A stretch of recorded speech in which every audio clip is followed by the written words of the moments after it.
Hello and welcome to a new video. इस video में हम देखने वाले हैं कि कंपाइलर और इंटरप्रेटर में क्या डिफरेंस होता है। लास्ट वीडियो में हमने देखा था कि कुछ हाई लेवल लैंग्वेजेस होती हैं, for example C, C plus plus, JavaScript, Python.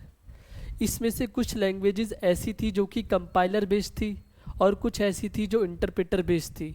साथ में हमने ये भी देखा था कि कुछ लैंग्वेजेस ऐसी भी हैं जो कि हाइब्रिड मॉडल पे काम करती है, जिनको कंपाइलर की भी ज़रूरत पड़ती है और इंटरप्रेटर की भी ज़रूरत पड़ती है। लेकिन हमें ये नहीं पता चला उस वीडियो में कि ये जो कंपाइलर होता है इसका काम क्या होता है, एग्जैक्टली करता क्या है ये, या इंटरप्रेटर का एग्जैक्टली काम क्या होता है, ये करता क्या है।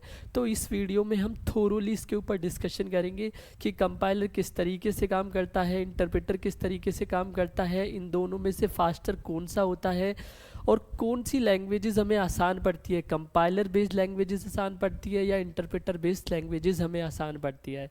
तो सबसे पहले मैं यहाँ पे आपको स्क्रीन पे एक डायग्राम दिखाता हूँ। ये डायग्राम आप देख सकते हो, ये कंप्यूटर का इंटरनली कंपोनेंट्स का डायग्राम है। मैंने स्टार्टिंग में एक वीडियो बनाया था कि कंप्यूटर काम कैसे करता है, वहाँ मैंने कंप्यूटर को पूरा खोल के दिखाया था। अगर आपके पास टाइम हो तो प्लीज़ उस वीडियो को जाके देखिए। मैं फिर भी आपको यहाँ पे बता देता हूँ कि यहाँ पे तीन चीज़ें लिखी हुई है। एक लिखा हुआ है हार्ड डिस्क ड्राइव। अगर आपको नहीं पता तो मैं आपको दिखा देता हूँ कि हार्ड डिस्क कुछ इस तरीके की दिखाई देती है। और फिर लिखा हुआ है यहाँ पे मेमोरी। मेमोरी जो ये होती है, ये कौन सी मेमोरी होती है, जो हम रैम बोलते हैं ना, जो कि मेन मेमोरी है, वो कुछ इस तरीके की दिखाई देती है। और साथ में हमारे पास सीपीयू है। अब सीपीयू को कंफ्यूज कभी नहीं करना, जो हमारे पास बड़ा सा कॉलेजेस या स्कूल में हमें दिखाया जाता है डेट इज़ कॉल्ड कैबिनेट, लेकिन सीपीयू जो हमारा होता है वो इतना सा होता है। तो ये तीन चीज़ें हमारी स्क्रीन के ऊपर लिखी हुई हैं, ये काम आने वाला है जब भी हम कोई प्रोग्राम रन करते हैं तो किस तरीके से वो कन्वर्ट होता है, या फिर किस तरीके से वो हार्ड डिस्क में जाके सेव होता है, या कैसे वो रैम में जाता है, ये सारी चीज़ें डिस्कस करने वाले हैं। तो सबसे पहले तो मैं आपको ये बताऊंगा कि जो कंपाइलर होता है उस या फिर इंटरप्रेटर होता है, इसका काम क्या होता है। तो इनके जनरली तीन काम होते हैं, वो तीनों काम मैं आपके यहाँ पे लिख देता हूँ।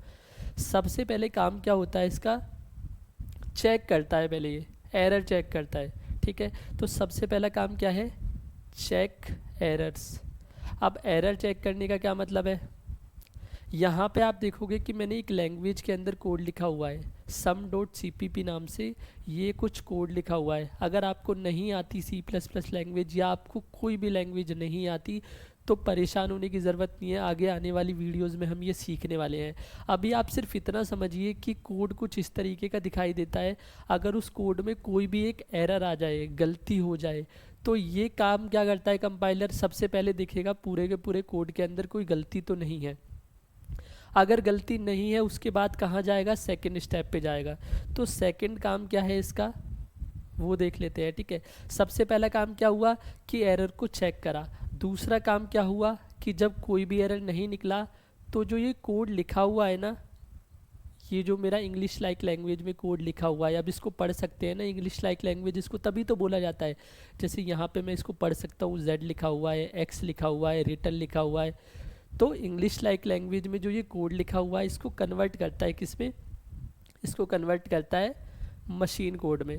तो सेकंड काम इसका ये होता है।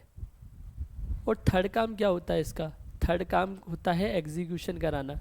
एग्जीक्यूशन का मतलब क्या होता है, प्रोग्राम को रन कराना।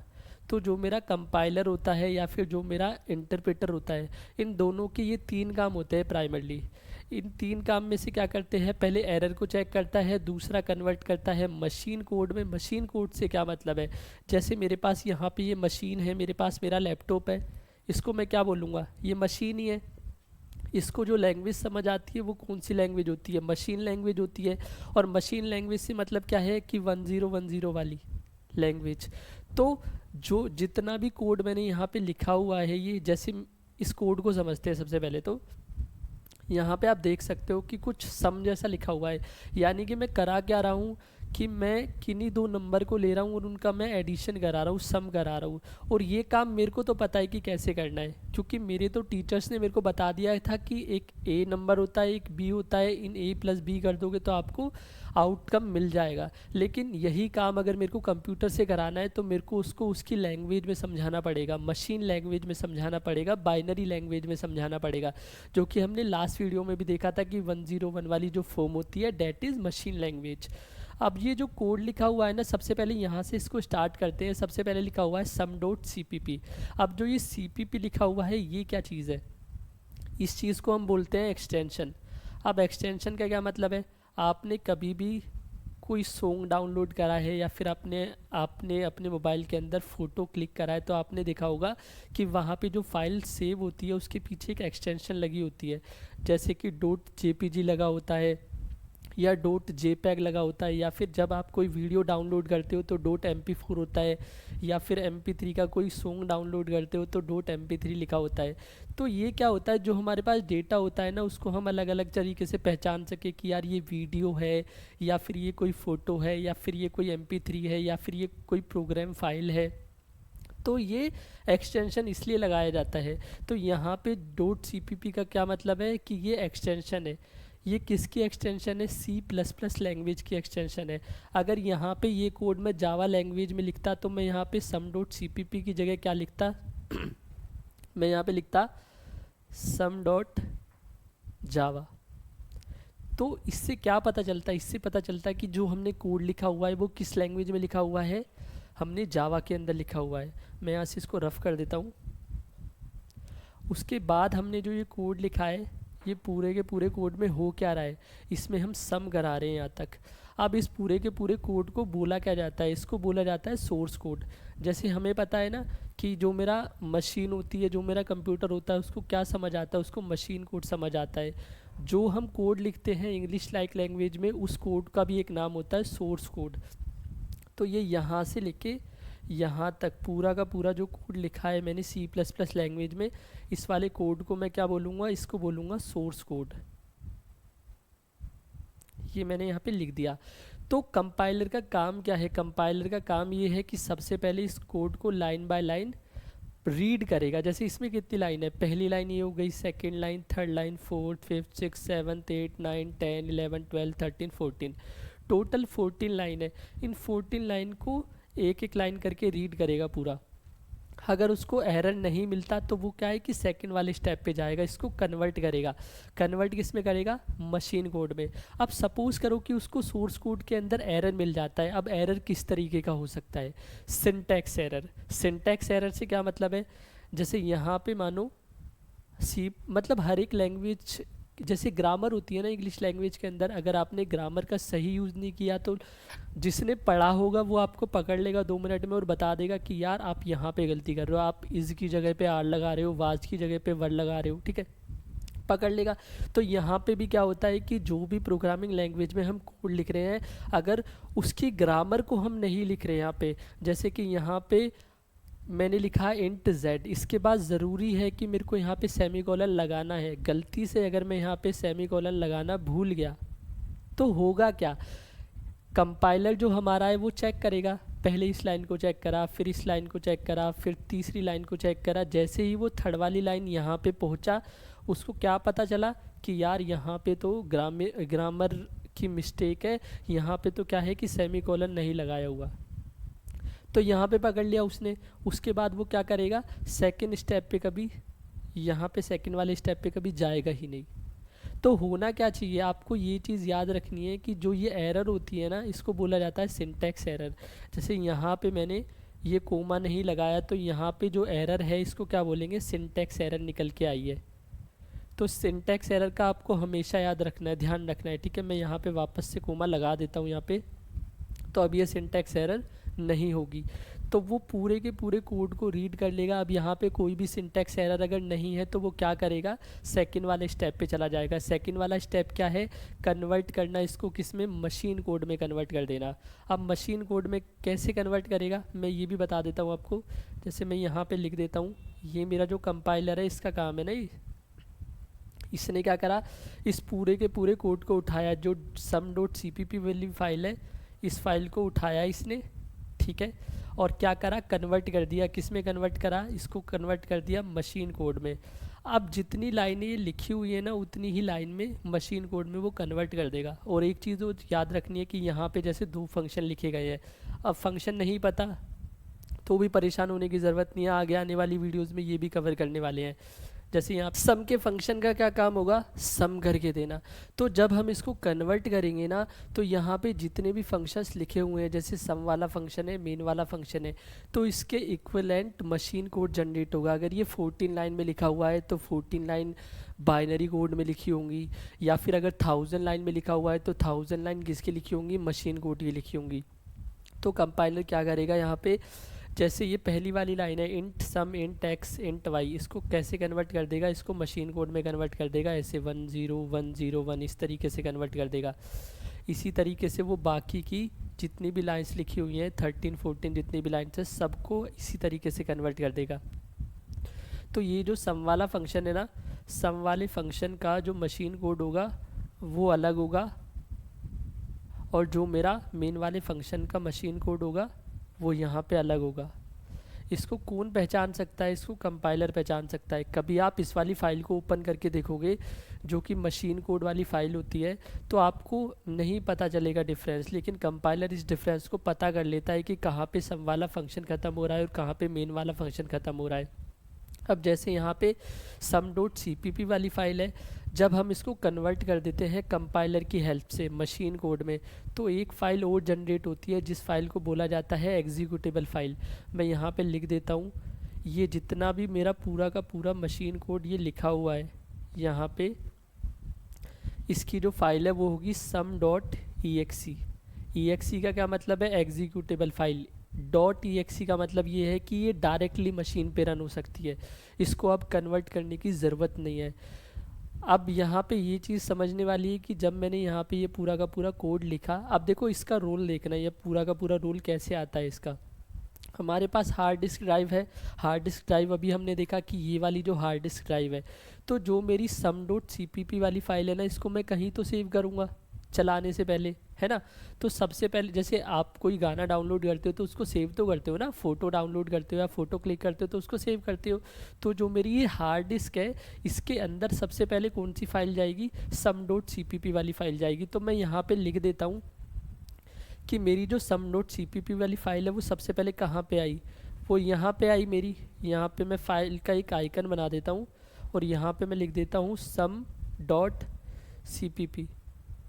तो ये जो सोर्स कोड वाली मेरी फ़ाइल है, ये पूरा का पूरा कोड वाली फ़ाइल है, ये किसके अंदर आया, इसके अंदर आया, हार्ड डिस्क के अंदर आया। अब जब मैंने कंपाइलर की हेल्प से इसको कन्वर्ट करा, तो मेरे पास एक और फाइल जनरेट होके आई जो किस नाम से आई, sum.exe नाम से आई। तो ये भी जाके स्टोर कहाँ पे होगी, हार्ड डिस्क के अंदर जाके ये भी स्टोर होगी। तो यहाँ पे कौन सी फ़ाइल, यहाँ पे दोबारा से एक फ़ाइल जनरेट हुई, ये वाली फ़ाइल, और इसका क्या नाम है, sum.exe। ये कौन सी फ़ाइल है, ये मशीन कोड वाली फ़ाइल है। अब इन दोनों फाइल में डिफरेंस क्या है, जो हमारी मशीन होती है ना, कंप्यूटर जो हमारा होता है, वो इस फाइल को रीड नहीं कर पाता, ये जो हमने इंग्लिश लाइक लैंग्वेज में लिखा है। लेकिन ये जो sum.exe वाली फ़ाइल होती है ना, मशीन कोड वाली चीज़ होती है, इसको वो डायरेक्टली रीड कर सकता है क्योंकि उसकी लैंग्वेज में लिखी होती है ये वाली चीज़ें। अब यहाँ पे क्या है, यहाँ पे हमारी मेमोरी है। अब हमें पता है कि जितनी भी हमारी चीज़ें हम रन करते हैं वो कहाँ से उठ के आती हैं, वो हार्ड डिस्क से उठ के उन्हें मेन मेमोरी में आना पड़ता है। यानी कि उसको यहाँ से उठ के और यहाँ पे आना पड़ता है ना। ये क्या हो गई, रैम हो गई। यानी कि sum.exe वाली फ़ाइल है, अगर sum.exe वाली फ़ाइल को रन करना है तो वो कहाँ पे आएगी, इसके अंदर आएगी, रैम के अंदर आएगी। तो यहाँ पे जो ये sum.exe वाली फ़ाइल है, ये कहाँ पे आई, ये यहाँ पे आया, मेमोरी के अंदर आया। जैसे हम देखते हैं ना अपने फ़ोन की जो रैम होती है, फ़ोन की रैम के अंदर हम काफ़ी सारी चीज़ें ओपन करके रखते हैं, 4-5 ऐप ओपन करके रखते हैं। तो वो आप गाना कैसे सुन पाते हो मोबाइल के अंदर, आप तभी सुन पाते हो जब वो रैम के अंदर म्यूज़िक प्लेयर आपका दिखाई देगा।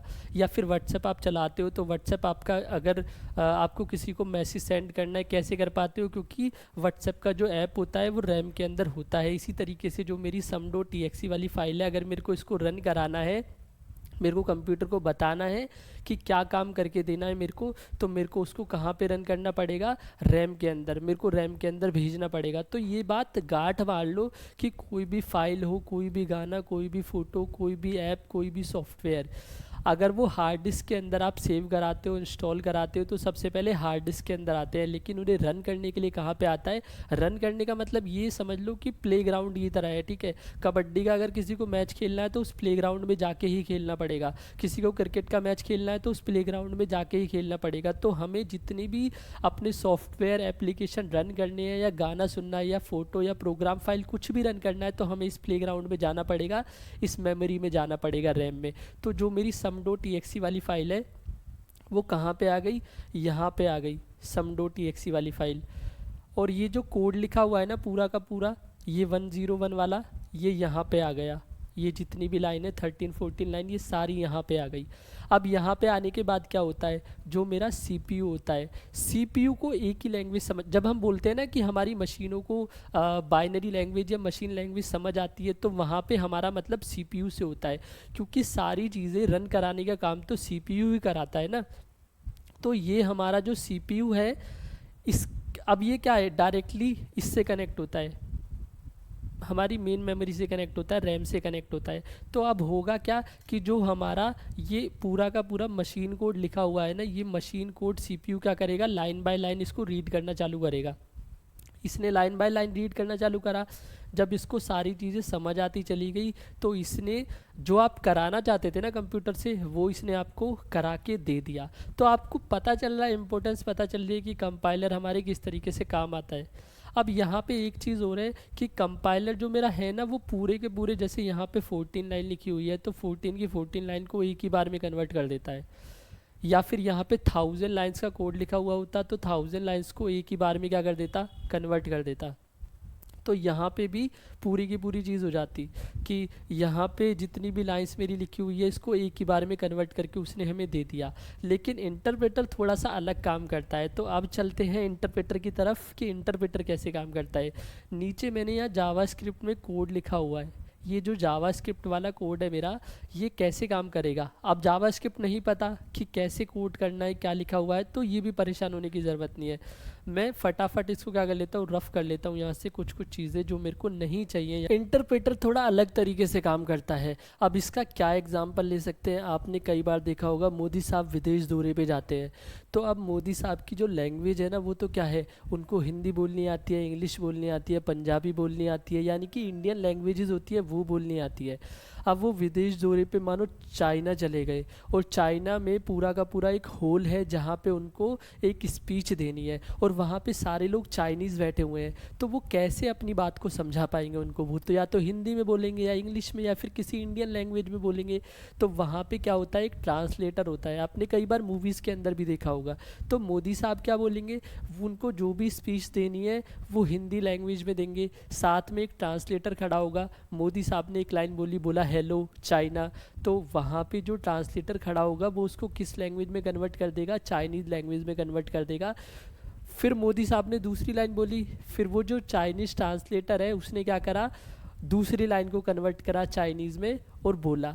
इसी तरीके से तीसरी लाइन मोदी साहब ने बोली, तीसरी लाइन को कन्वर्ट करा उस ट्रांसलेटर ने। तो यहाँ पे कैसे काम हो रहा है, यहाँ पे लाइन बाय लाइन काम हो रहा है कि पहली वाली लाइन को ट्रांसलेट करा और रन करा, फिर दूसरी वाली लाइन को ट्रांसलेट करा और रन करा।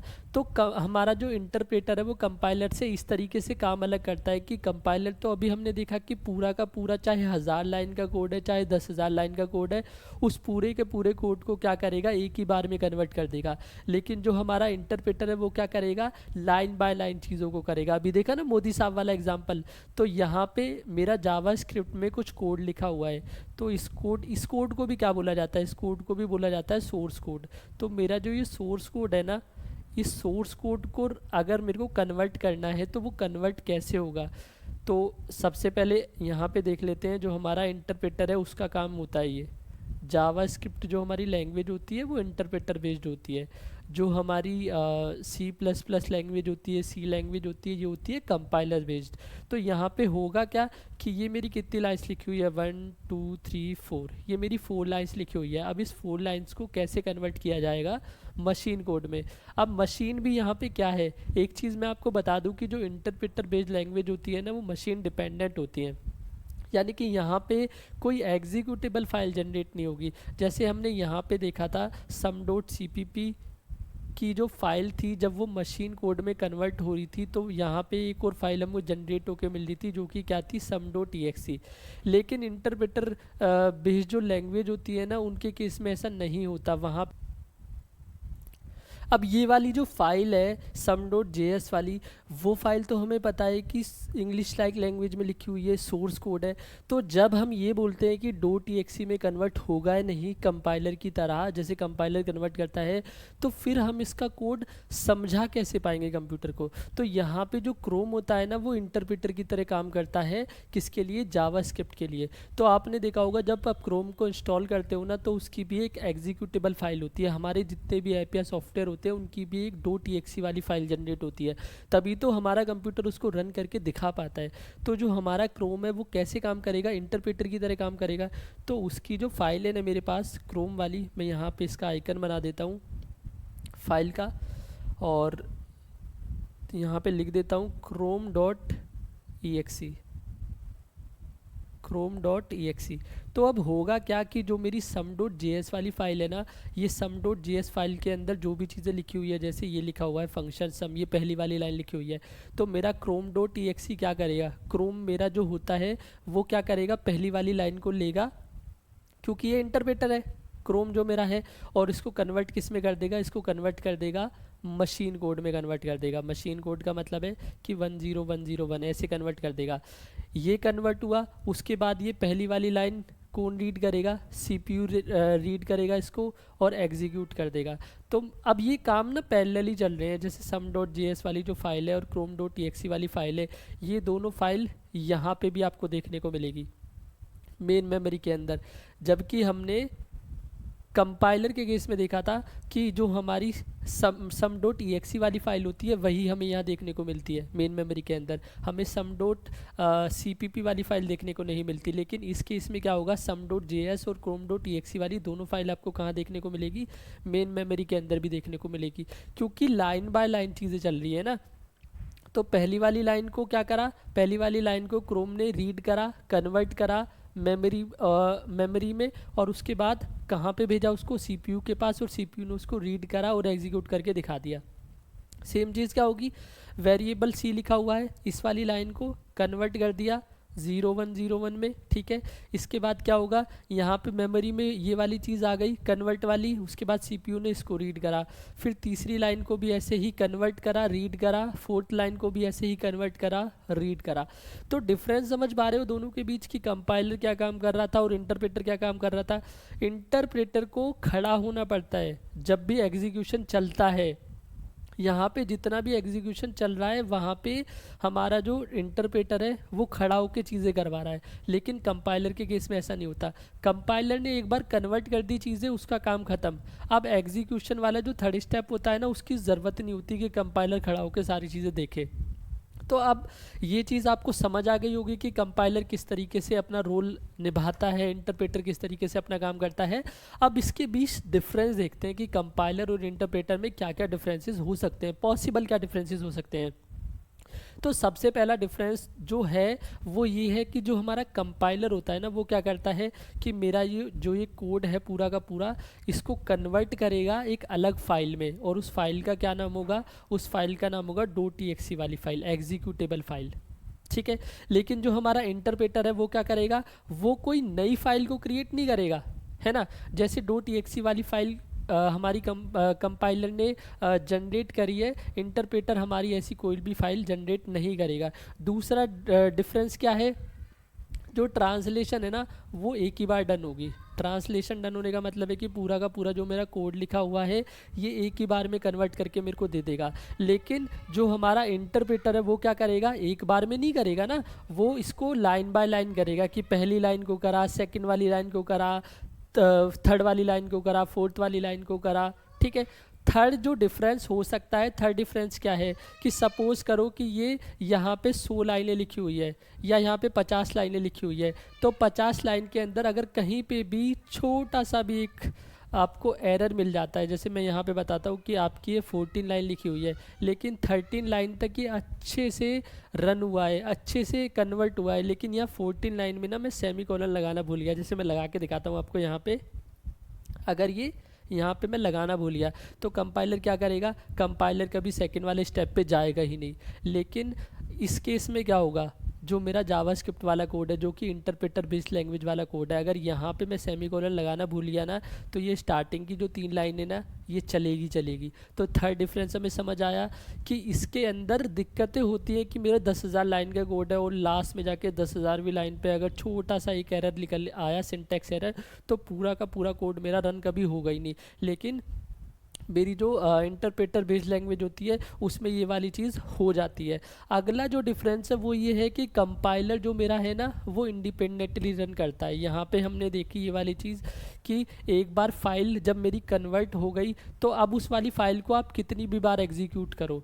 जैसे यहाँ पे sum.exe वाली फाइल मेरी जनरेट हो गई, इस sum.exe वाली फाइल को आप कितनी भी बार चलाओ, कब तक, जब तक आप इसके अंदर चेंजेस नहीं करते। ठीक है, जैसे सपोज करो आप यहाँ पे, एक सेकेंड, जैसे सपोज करो कि आप क्या करते हो कि यहाँ पे आपने sum.cpp का एक कोड लिखा और इसके बाद एक बार इसको कन्वर्ट कर दिया, उसके बाद आपके पास ये फाइल तो हमेशा रहेगी sum.exe वाली फाइल। आपने अपने पीसी को बंद करा, कंप्यूटर को बंद करा, उसके बाद आपने इसको दोबारा चलाया और sum.exe वाली फाइल आपके पास क्योंकि है, आपने उसको दोबारा से रन करा, तो वो हमेशा आपके पास रहने वाली है।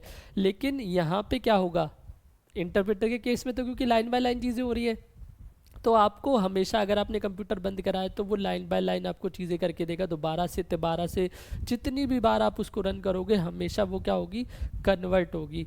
तो ये चीज़ भी समझने वाली है। अब ये देखते हैं कि इसमें से फास्ट कौन होता है या फिर इसमें से स्लो कौन होता है। हमेशा जो है फास्टर किसको बोला जाएगा, कंपाइलर को हमेशा फास्टर बोला जाएगा। कंपाइलर फास्टर क्यों होता है, क्योंकि आपका 50,000 लाइन का कोड हुआ तो 50,000 लाइन के कोड को उसने क्या करा, एक ही बार में कन्वर्ट कर दिया। लेकिन इंटरप्रेटर ने क्या करा, उस 50,000 लाइन के कोड को 50,000 बार कन्वर्ट किया। पहली लाइन को कन्वर्ट किया, सेकेंड लाइन को कन्वर्ट किया, थर्ड लाइन को कन्वर्ट किया। लेकिन एक छोटी सी डिसएडवांटेज भी है कि फास्टर तो है कंपाइलर और स्लोवर तो है इंटरप्रेटर हमारा, लेकिन हल्का सा जो हमें डिफरेंस देखने को मिलता है ये है कि कुछ बच्चे ऐसे होते हैं जो कि इन वाली लैंग्वेज को कभी पसंद नहीं करते, कंपाइलर बेस वाली लैंग्वेज को, जैसे C++ हो गई, जावा हो गई, क्योंकि इसके अंदर आपको चीज़ें ऐसे अट्रैक्टिव नहीं लगती, होते हुए नहीं दिखाई देती। जबकि अगर आप बात करोगे ना जैसे जावास्क्रिप्ट की, तो वो उसको बहुत पसंद करते हैं, क्योंकि उन्हें लगता है कि यार सारी चीज़ें मेरी आंखों के सामने हो रही है। तो हम ये कंक्लूज़न निकाल सकते हैं कि जो कंपाइलर बेस्ड लैंग्वेज होती है ना उनको सीखना थोड़ा सा हार्ड पड़ता है अगर मैं कंपेयर करूँ उनको इंटरप्रेटर बेस्ड लैंग्वेज से। तो अगर जावास्क्रिप्ट आप सीख रहे हो तो वो आपको थोड़ी आसान पड़ेगी, लेकिन अगर आप कंपाइलर बेस्ड कोई लैंग्वेज सीख रहे हो, वो C++ हो, जावा हो, तो वो आपको थोड़ी सी डिफ़िकल्ट पड़ने वाली है। तो इसके बाद अगली चीज़ पे चलते हैं। हमने ये दोनों चीज़ें देखी कि कंपाइलर बेस्ड लैंग्वेज क्या होती है और इंटरप्रेटर बेस्ड लैंग्वेज का भी हमने एग्जांपल देखा यहाँ पे जावास्क्रिप्ट का। इसके बाद हमने लास्ट वीडियो में एक चीज़ को टच किया था कि कुछ लैंग्वेजेस, हाई लेवल लैंग्वेजेस ऐसी भी होती है जो कि हाइब्रिड होती है। हाइब्रिड का भी एक एग्जांपल मैं छोटा सा आपको दे देता हूँ। हाइब्रिड लैंग्वेज के अंदर क्या होता है कि कंपाइलर और इंटरप्रेटर मेरी दोनों चीज़ें यूज़ हो रही होती है। अब वो होती कैसे है मैं यहाँ पे आपको बता देता हूँ। जैसे जावा हो गई ना, जावा हमारी क्या है कि एक हाइब्रिड लैंग्वेज है जावा। और जावा काम कैसे करती है, जैसे जावा का कोई भी कोड है, जैसे यहाँ पे मैं लिख देता हूँ sum.java, ठीक है। तो ये वाला जो कोड होता है इसको कन्वर्ट पहले कंपाइलर करता है, किस में कन्वर्ट करता है, या फिर इसको इंटरप्रेटर कैसे कन्वर्ट करता है, वो चीज़ देखते हैं। sum.java वाली फाइल है तो कंपाइलर का रोल यहाँ पे क्या है, कंपाइलर सबसे पहले यहाँ पे एरर चेक करेगा इस कोड के अंदर, sum.java वाले कोड के अंदर, जो कि एक सोर्स कोड होता है। जैसे ये वाला कोड आपका पूरा लिखा हुआ है, इसी तरीके से जावा लैंग्वेज के अंदर कोई कोड लिखा हुआ होगा और उस कोड को कंपाइलर क्या करेगा, एरर चेक करेगा। ये होता है ना चेक एरर करने वाली चीज़, तो यहाँ पे एरर चेक करा, जब उसको लगा कि यार कोई भी एरर नहीं है तो वो क्या करेगा, इस कोड को कन्वर्ट कर देगा, sum.java वाली जो मेरी फाइल है उसको कन्वर्ट कर देगा बाइट कोड में, ठीक है। अब जो ये बाइट कोड है ना ये होता है एरर फ्री कोड, ठीक है। ये मशीन कोड नहीं होता, ये एरर फ्री कोड होता है, यानी कि कोई भी एरर नहीं है इस कोड के अंदर। अब क्या है कि बाइट कोड जो मेरा है उसको अब कन्वर्ट करना है मेरे को मशीन कोड में, ठीक है। तो इस मशीन कोड में कन्वर्ट करने का काम मेरा कौन करता है, इस मशीन कोड में कन्वर्ट करने का काम मेरा करता है इंटरप्रेटर। तो आप देख पा रहे हो कि यहाँ पे कंपाइलर भी मेरा यूज़ हो रहा है और यहाँ पे मेरा इंटरप्रेटर भी यूज़ हो रहा है। कंपाइलर यहाँ पे यूज़ हुआ, कंपाइलर ने क्या काम करा कि पूरे के पूरे सोर्स कोड को चेक करा और वहाँ पे देखा कि कोई भी एरर नहीं है। उसके बाद बाइट कोड में ये वाली चीज़ कन्वर्ट हुई, चेंज हुई और यहाँ पे लास्ट में इंटरप्रेटर ने उसे क्या करा, मशीन कोड में चेंज कर दिया।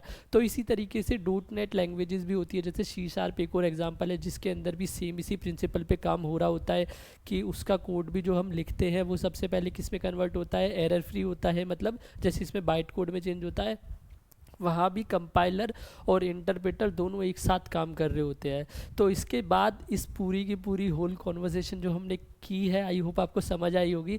इसको समराइज़ करते हैं और समराइज़ इसको करने कैसे करेंगे, इसको समराइज़ करेंगे कि स्टोरी के फॉर्म में, ठीक है। तो अभी थोड़े दिन पहले क्या हुआ कि मेरा दोस्त साउथ कोरिया, उसे जाने का मौका मिला, तो वो मेरा दोस्त साउथ कोरिया गया और वहाँ पे कोई साउथ कोरियन डिश होती है उनकी बहुत अच्छी, तो अब उसको वो बनानी नहीं आती थी, ठीक है। लेकिन रात के ऐसे 1:30-2 बज रहे थे, तो उसको ऐसे भूख लग रही थी बहुत, ऐसे चूहे कूद रहे थे, तो उसने मेरे पास फ़ोन करा कि भाई मेरी हेल्प कर दे। अब उसने मेरे को फ़ोन क्यों करा, क्योंकि मेरे को आती है, मेरे को साउथ कोरियन और इंग्लिश दोनों लैंग्वेज आती है लकीली। तो उसने मेरे को कॉल करा और मेरे को बोला, फ़ोटो मेरे को भेजा उस डिश का, जो भी उसकी रेसिपी थी या फिर जो भी इंस्ट्रक्शंस लिखे हुए थे।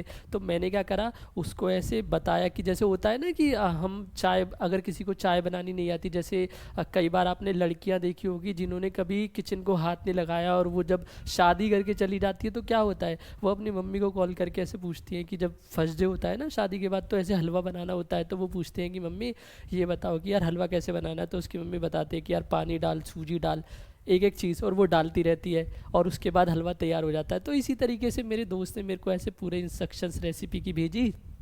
मैंने मेरे दोस्त को बताया कि अच्छा एक काम कर, क्योंकि मैं उसको कन्वर्ट कर रहा था और मैं साथ के साथ उसको बता भी रहा था कि यार पहले ये वाली चीज़ कर, दूसरी ये वाली चीज़ कर, तीसरी ये वाली चीज़ कर, फोर्थ ये वाली चीज़ कर। तो उसने वो डिश बना दी, उसने पेट भर के खाया मज़े से।